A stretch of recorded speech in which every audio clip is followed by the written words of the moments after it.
Tulo ka misteryo kumbati sa Oración de Guzman.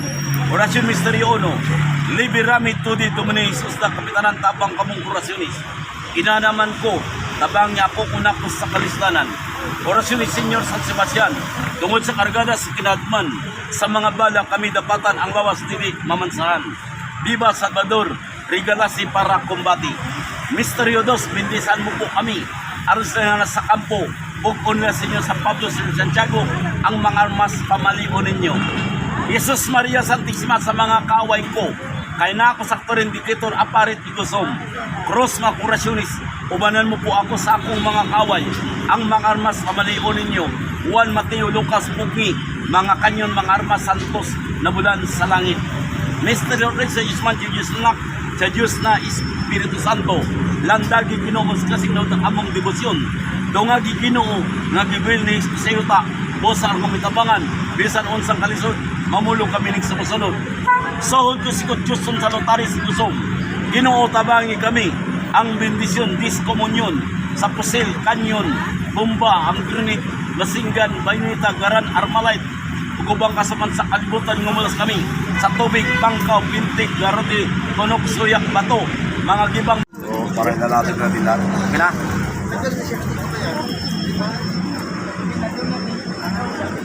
Anong mga gamit yan, Tol? Ito yung mga galing sa Banahaw. Anong lugar, Tol? Sa Kuang, Calawag, Quezon. Calawag, Quezon. Ano dito si Utol. Ngayon, ang kuhang gamit sa gilid ng dagat nga may bundok. Nakalaglagan ng mga gamit doon. Kaya nandito sa amin. Ito yung dala ngayon ha. Hindi pa namin ito nahiwalay. Ito yung isang bag na hindi pa nahiwalay ang mga mutya. Pang round ito nga gamit. Ngayon nandito yon, ipapakita ko lang yung napili na nilabas namin. Una yung tinatawag na nangka nga original, nandito talaga. Nakuha ito sa kilid ng bundok nga malapit sa dagat. Ngayon nagkalaglagan ang mga mutya doon. Ito yun. Mga original yan ha. Ito yung nangka nga galing sa Calawag, Quezon. Dalawa lang yan, aywan ko kung may nakatago pa. Nangka sa panghanap buhay, depensa, ibabad sa tubig, mga anak ang babae, mahirapan, ibabad mo siya. Luya. Lalabas yung bata. Kaya pagkakabis na may koklahan yan, luya. Ano to? Luya. Luya siya nga naging bato din. Nga nag-iisa lang siya, luya. Iyan ang luya ni Utol. Ngayon, dito na tayo sa Carabao. Saan nakuha ang Carabao, Tol? Sa Quezon din. Quezon, Calawag. O ito yung mga kalabaw nga nakikita nila sa gilid ng kuweba, nga bundok, nga may mga kuweba doon. Ito yung sa labas. Siguro sa kapanahonan katagalan na yung mga ngipin ng mga karabaw napunta sa galing sa taas, bumababa na. Ito na yun. Mga karabaw nakita mo naman mga ano yan siya, mga old nga mga karabaw. Kumbaga, mga sinauna pa. Kaya naging antik na rin siya. Itim na Kasi kung bagong katay, dilaw siya. Ngayon, naging puti siya kasi sa katagalan na. Yun ang ano ng karabaw. Ang sa karabaw naman sa dagdag lakas, and then sa tibay ng buto, sa ivory. Kaya nga, kinakargahan ng dasal at pinakwintas ito sa tao sa lakas na 500 tons. Okay, dito na tayo sa Tikom Bibig. Sabi nila, ang Tikom Bibig daw, dalawang klase. Opo, dalawang klase. Ito nga Tikom Bibig, medyo malaki lang siya nga design. Pero similarity siya sa isang Tikom Bibig din nga ginagamit ng mga seaman. Kasi noon kapanahonan pa sa 2013, 15-16, meron akong nag-supply nito nga galing ito sa Mindoro. Ito naman galing sa Calawag, Quezon. Ngayon ito yung nakuha to banda? Sa kanya, Tabindagat. Tabindagat. Ito talaga ang seal nga isang klase nga Tikom Bibig. Tikom Bibig na ito, kaso lang mabuka lang ang iyang bunganga. Pero yung Tikom Bibig nga isa, yung buo talaga siya. Tikom Bibig pa rin ito. Ano bang purpose ng Tikom Bibig? Siya ay nagbigay buhay sa pangunra sa laban sa kaso. Kasi ikaw yung nakakuha ng Tikom Bibig, yung tao hindi makakapagsalita talaga. pero kinakargahan pa rin ito ng dasal. Ngayon, ginagamit din ito sa interview exam nga parang ang pagtanong sa'yo, isang tanong na lang, hindi pa ulit-ulit kasi may tikom bibig ka. Yan tinawag nga tikom bibig nga seal galing sa Quezon Province. Yun. Ngayon, dito na tayo sa mga seal. Ito ang tinatawag nila nga fossil. Pag tinawag nga fossil, bato siya naging seal. Kaya fossil pero hindi siya simento. Kasi kung simento siya, malalaman mo yung tinatawag nga kulay ng bato. Dilaw siya nga hindi siya mukhang simento nga gawa. Talagang original siya nga seal. Ito ang tinawag nga fossil. Kung sa atin pa, anong pangalan nito? Bagungon. No? Bagungon. Kung sa Bisaya.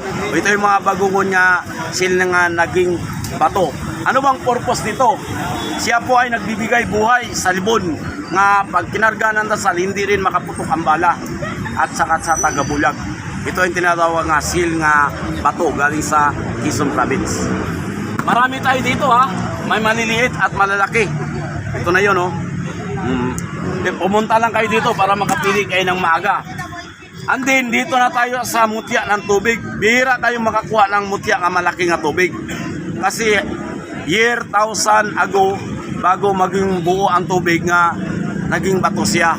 Malaman mo siya may pagka-orange, may pagkaputi. Ngayon, transparent, tumatagos din ang ilaw. Pero hindi ito gawa ng tao kasi nandito yung kalikasan, bit-bit talaga sa grupo din galing sa Quezon Province.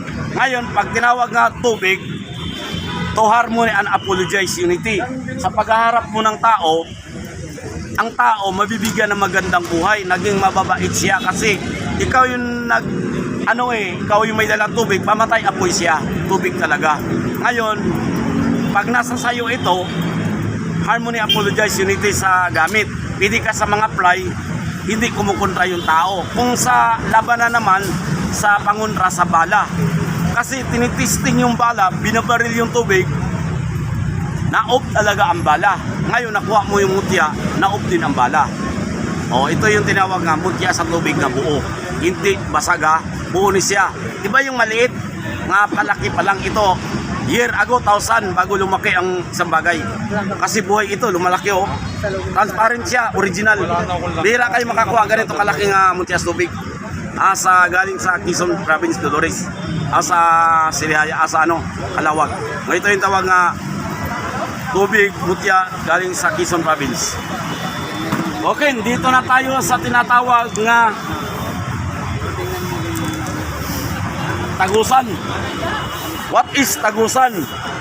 Pag ikaw ay may hawak ka tagusan, lahat ng mga problema mo, malusutan mo. Kasi binutas ng tubig. Pag binutas ng tubig, years ago din, 1000 bago mabutas ang isang bagay. Kasi kung pag binarinahan yan, mawawasak ang bato, umiinit. Kailangan butas ng kalikasan. Dalawang klase, 3. Butas ng kawayan, bubuyog, butas ng kahoy, bubuyog din. Pero ito, butas ng tubig na dumadaloy. Bihira rin ito. Buhay talaga ang current lakas, kaya binutas ng kalikasan. Ang tinatawag nga to accomplishment. Halimbawa, may mga pupuntahan ka, sumasablay ka palagi. Pagdala mo ito nga may kargang dasal, hindi ka sasabitan. Accomplish talaga. Ito ang tinawag nga tagusan, panglusutan. Ito ang tinawag nga batong lusutan. Kahit saan ka punta, makarating ka. Sa buong kontrata, makuha mo din ang batong tagusan. Okay, dito na tayo sa iba. Yung tinatawag nga corals. Yung mga corals sa dagat, ito na yun ang naging bato. Pag tinalawag nga corals, kinapitan siya ng kalikasan nga sa dagat, nga naging bato siya. Coral stone. Ito yun, pinakarga sa bao, naging kabal din siya. Ito rin, coral stone naging bato. Harmony, apologize, unity, kabal. Yun ang mga gamit natin. And then, yung bagong dala. Ito yung walang putol. Tuloy-tuloy ang iyong serbisyo sa pang-apply trabaho. makapagkaroon ka ng trabaho at negosyo. Tuloy-tuloy ang kita, tuloy-tuloy ang sakay, walang putol sa trabaho. May trabaho ka palagi. Bato, walang putol si Pinoy Agimat. Ito na yun, pinakatis dito nga gamit. And then, marami pa tayong mga gamit dito. Kaso lang, wala tayong malalatagan.